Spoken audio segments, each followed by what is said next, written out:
Welcome back to my channel, everyone. Alright, without further ado, let us dive straight into the recap of Tsukimichi, Part 17. The story begins when Tomoe finally informs Makoto that the hot spring facility she built is already completed. Upon hearing the news, Makoto and Shiki immediately set off to see the result for themselves. At this point, the moment Makoto steps out from the Asora mist gate toward the Demon Mountain, he is instantly greeted by a sight that completely shatters common sense. Right in front of him stands a massive hot spring resort with magnificent architecture, as if it were taken directly from Japan. What makes it even more astonishing is the strange contrast that is created. A fierce snowstorm is raging outside, yet the moment they pass through the massive gate, the atmosphere instantly becomes warm and calming. The temperature inside the resort feels like spring, and even the falling snow is soft and gentle. Shiki, who is standing beside Makoto, is just as amazed, and he praises Tomoe endlessly for her hard work. Rows of hot spring baths with various designs are neatly arranged, and Makoto is forced to admit that the level of these facilities even surpasses the Japanese onsens he has visited before. However, that sense of admiration is slightly spoiled by one simple thing: the name of the resort. With great pride, Tomoe, who is wearing a complete yukata, announces that the place is named Oedo Hot Springs. Upon hearing this, Makoto immediately rejects it outright. He asks for a more general name, but Tomoe continues trying to negotiate, stubbornly insisting that the word Edo must be included. After a short debate, Makoto still does not allow it, and Tomoe finally gives up, although her face remains full of small protests. After the naming issue is settled, Tomoe begins guiding them on a tour. A gentle sulfur scent mixed with the fragrance of cypress wood can be smelled as soon as they enter the main hot spring area. Makoto looks quite satisfied with the extraordinary final result. Tomoe, who is clearly in full pride mode, quickly leads them toward the changing room building and even drags Makoto inside without giving him any chance to escape. Since this is a mixed bath, Shiki also goes in together with him. However, the moment Makoto steps into the changing room, his heartbeat immediately goes completely out of control. Mio is already standing there, holding only a small towel in her hand. There is no yukata and no other clothing at all. Mio, with her usual expressionless face, calmly explains that wearing clothes would only be troublesome because everything would be removed anyway in the end. Hearing that, Makoto nearly panics. He tries to scold Mio and asks her to at least wrap the towel around herself. But Mio casually responds that wrapping a towel into the hot spring water is a violation of proper etiquette. Makoto briefly wonders where Mio learned such misguided teachings, until Mio points toward Tomoe, who has just finished changing her clothes. It turns out that all of the hot spring rules were created by Tomoe herself. Tomoe then firmly reinforces those rules with a serious expression, as if they are absolute laws that must not be broken. Hearing this, Makoto immediately realizes that arguing with these two powerful women would only waste time and energy. So he chooses to accept it and begins planning survival strategies, such as carefully controlling the direction of his gaze or using Sakai to move around without needing to look directly. Makoto then takes Shiki to the men's changing room. Once again, the size of the room is completely unreasonable. There is even a refrigerator filled with bottled fruit milk. A clear cultural mix that is obviously the result of Tomoe's creativity. After changing clothes, Makoto exits first and waits for Shiki. Not long after that, Shiki comes out with an appearance that makes Makoto want to bury his face into the ground. Shiki's long hair is neatly tied up with a towel, giving him an elegant look, but the lower half of his body is completely exposed. Shiki apparently assumes that towels are only meant to keep hair from getting wet, not to cover vital areas.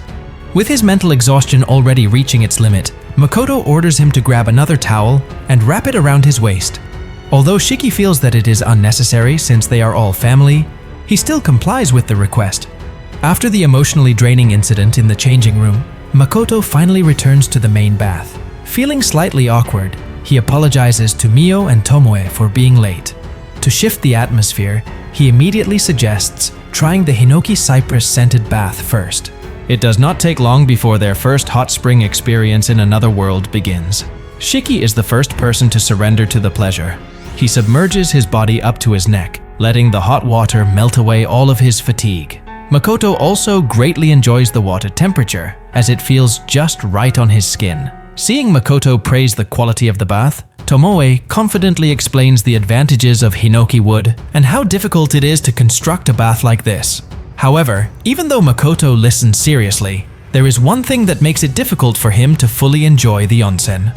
Makoto's main problem at that moment is not the facilities, but his position, which truly traps him in a dangerous situation. Shiki sits some distance away in front of him, calmly enjoying the hot water, while Tomoe and Mio are positioned directly to Makoto's left and right. They are far too close, clearly having no concept of personal space at all. Makoto even has to regulate his breathing so that he does not appear nervous. That already bad situation becomes even worse. Inside the hot water, the laws of physics are at work, and objects float. What is meant here, of course, are the assets of the two women beside him. Makoto feels the blood rush to his head, making him dizzy and nearly causing him to lose control of his thoughts. As if trying to shake his last line of defense, Mio suddenly rests her head affectionately on Makoto's shoulder. She even expresses her sincere gratitude for all the experiences she has had since meeting Makoto. At the same time, Tomoe moves even closer, causing their skin to touch directly beneath the water. At this point, Makoto truly feels that his defenses are about to collapse. Feeling that he will not be able to last even one more minute, Makoto uses the excuse that he wants to wash his hair in order to escape from the bath. However, that plan backfires catastrophically. Tomoe immediately says that she can wash Makoto's back, while Mio offers to clean the front. As Makoto stands up, he accidentally looks in Mio's direction. The small towel she is wearing is now soaked, clinging tightly to her body and revealing a silhouette that Makoto should not be seeing. The shock causes him to step back reflexively, but his back ends up colliding with something soft behind him. It is Tomoe. In an instant, Makoto's mental defenses completely collapse. A lethal view in front of him and behind him arrives at the same time. Unable to withstand the sensory overload, Makoto loses consciousness and faints, falling straight into the hot spring water that has already made his head feel dizzy. Sometime later, Makoto is lying down in a luxurious resting room within the hot spring facility. His face is still bright red, likely due to a mix of heat, embarrassment, and shock. Mio sits beside him, gently fanning him, while Tomoe and Shiki stand near the foot of the bed, appearing to be engaged in a serious discussion. Tomoe lets out a light laugh, admitting that perhaps the three of them really did go too far in teasing their overly innocent master. However, Shiki has a much deeper perspective. According to him, Makoto's extreme reaction actually shows that Makoto does not view Tomoe and Mio as mere family members or followers. That reaction is the reaction of someone who is looking at the opposite sex, not at fellow members of the same family. Shiki's analysis immediately changes the atmosphere. Tomoe begins to reflect on those words with a small, meaningful smile. Meanwhile, Mio blushes all the way to her ears. In a voice that is almost inaudible, she mutters whether that means Makoto desires her. Tomoe, who already feels that her hot spring project has gone extremely well that day, decides to go and open the hot springs to the public. She even plans to offer ticket discounts because her mood is exceptionally good.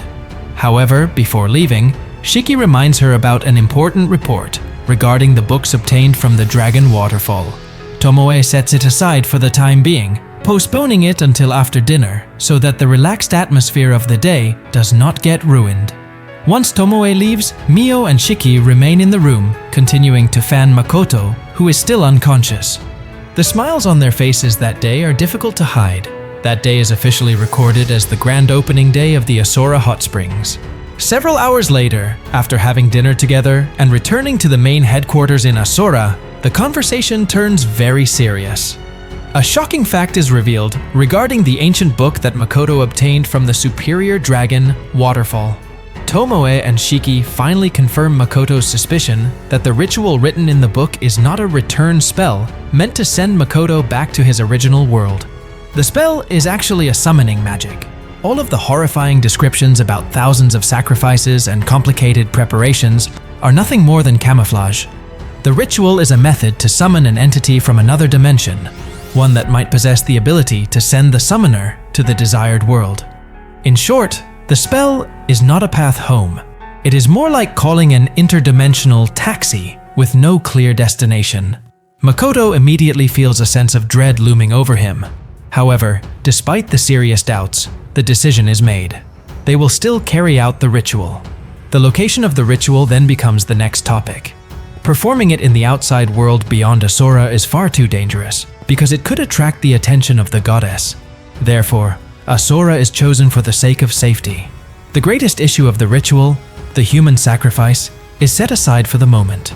Makoto plans to test it using his abundant mana, or by using monsters as substitutes. After a long debate over the contents of the ancient book, Tomoe finally provides one crucial analysis.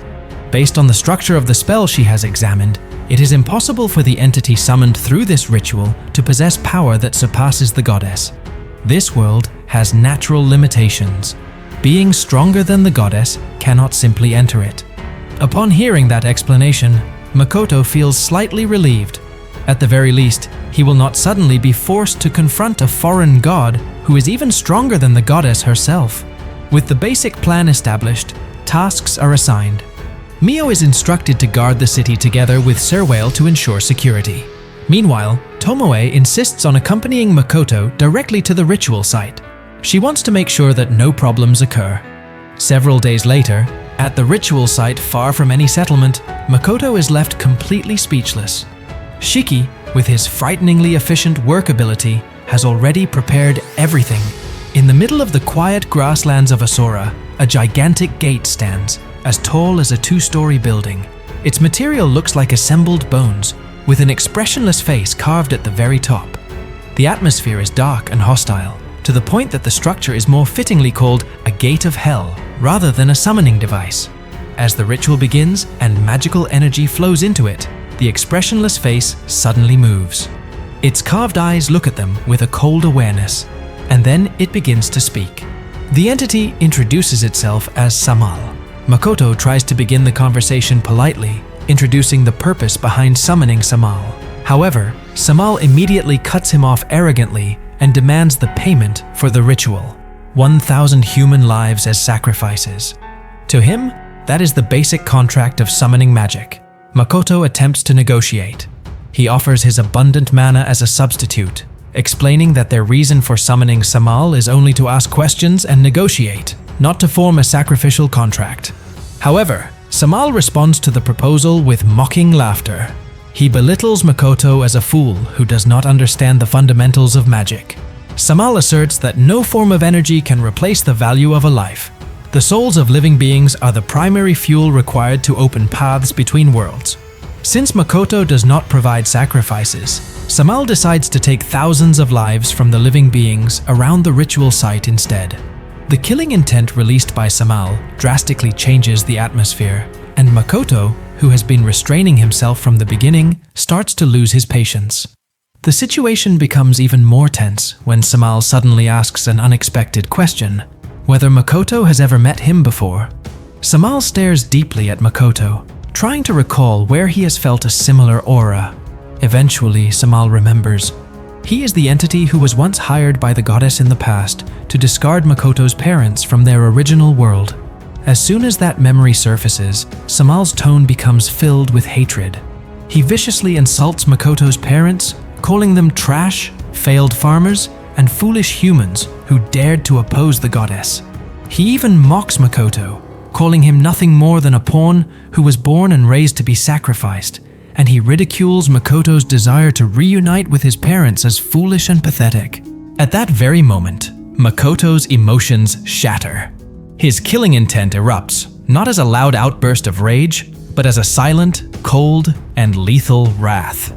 He realizes one thing clearly: insulting his family is a boundary that no one is allowed to cross.